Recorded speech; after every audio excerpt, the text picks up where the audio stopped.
A state senator from Royal Oak is pushing back after her colleague from Livingston County made some shocking claims in a fundraising email. This week, State Senator Lana Tice accused Democrats in Lansing of sexualizing and grooming children in our schools.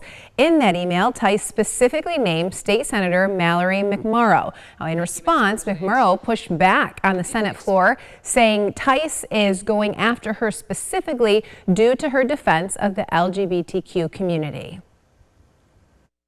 So I sat on it for a while wondering why me. And then I realized because I am the biggest threat to your hollow, hateful scheme. Because you can't claim that you are targeting marginalized kids in the name of, quote, parental rights if another parent is standing up to say no. People who are different are not the reason that our roads are in bad shape after decades of disinvestment, or that healthcare costs are too high, or that teachers are leaving the profession.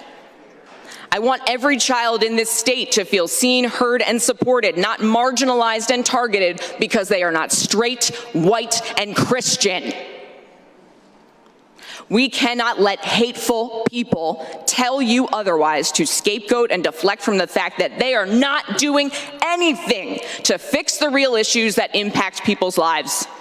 And I know that hate will only win if people like me stand by and let it happen. So I want to be very clear right now. Call me whatever you want. I hope you brought in a few dollars. I hope it made you sleep good last night. I know who I am. I know what faith and service means and what it calls for in this moment. We will not let hate win. Well, the Capitol Rundown caught up with Senator McMorrow this week. She tells us how she first heard of this and if Senator Tice has spoken to her since. I got tagged on Twitter. I think one of the reporters had a screenshot of it.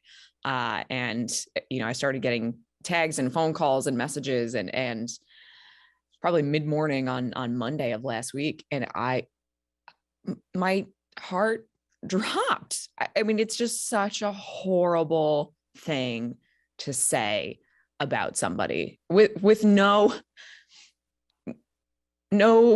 evidence or nothing. It's just, just such a flippant, hateful, vile thing for a mother to say about another mother. I'm certainly not shy about expressing my reactions to things. So, when she gave an invocation the week before, and it was really a thinly veiled kind of replica of the Florida Don't Say Gay bill messaging under the guise of a prayer, I walked out, and then, I wrote a Twitter thread and I talked about it in my live stream about how hurtful that was. And, I brought up the Utah governor vetoing a bill to ban trans kids from playing sports, which we've seen Senator Tice introduce here in our state, and really calling out how he's never seen so much anger and hatred directed at so few people.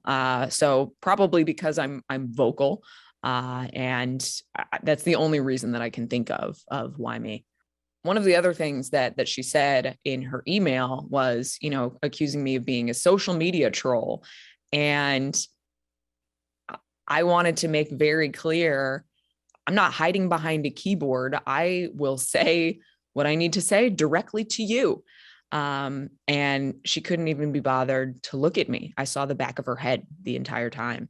This is nothing more than scapegoating and deflection. It is an attempt to anger people and rile people up, people who may not have even thought about trans issues, LGBTQ issues in their daily lives fairly regularly until recently, because they're being told to, as a way to get out of any actual policy ideas that would actually help the people that you claim to represent. I think people have been asking, what do you want? Do you want her censured? Do you want an apology? And really, I don't want anything for me. I want a lot of other people like me who are comfortable and who are not marginalized and targeted to do the same thing and stand up and say, this is not okay and it's not acceptable, because that's the only way we blunt this and put an end to what is just outright hatred.